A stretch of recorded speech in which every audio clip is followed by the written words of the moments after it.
খড়, আর এটি অত্যন্ত প্রয়োজনীয় একটি সামগ্রী।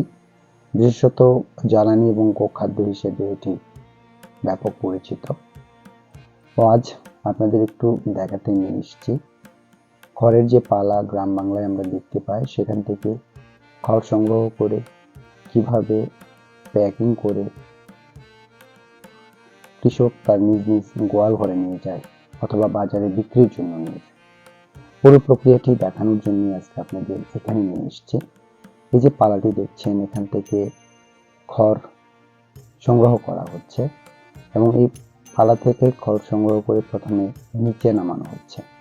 তারপরে সেখান থেকে আস্তে আস্তে একটি একটি করে বোঝা সংগ্রহ করে একটি জায়গায় স্থানান্তর করা হচ্ছে।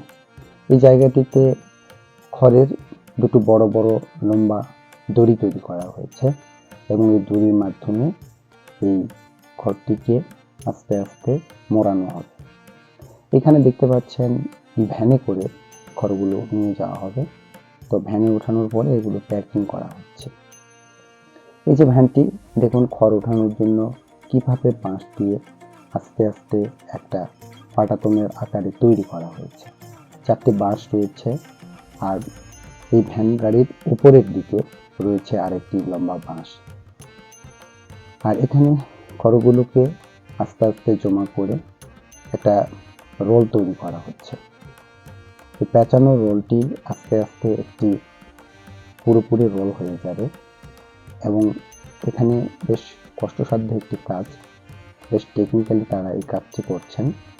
দেখুন, এটি আস্তে আস্তে মুড়িয়ে নেওয়া হচ্ছে।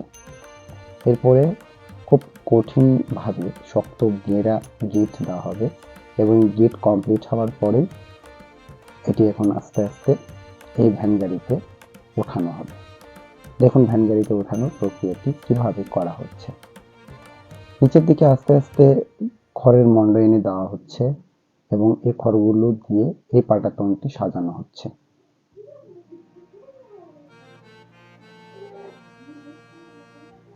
এবার ভ্যানটিকে একটু উঁচু করে ধরে খড়ের এই রোলটিকে এখন এই ভ্যানের উপরে ওঠানো হবে। এখানে ওঠানোর পরে যখন এই প্রক্রিয়াটি কমপ্লিট হয়ে যাবে, তখন এই ভ্যানগুলোতে করে খড় নিয়ে যাওয়া হবে গরুর শেডে অথবা গৃহস্থর ঘরে অথবা বিক্রির জন্য বাজারে। তো আমি যে প্রক্রিয়াটি দেখাচ্ছি এটি বেশ সুন্দর একটি প্রক্রিয়া এবং এই প্রক্রিয়ার মাধ্যমে খড়গুলো সংরক্ষণ করা হয়, সংগ্রহ করে তারপরে বাজারে বিক্রির জন্য নিয়ে যাওয়া হয়।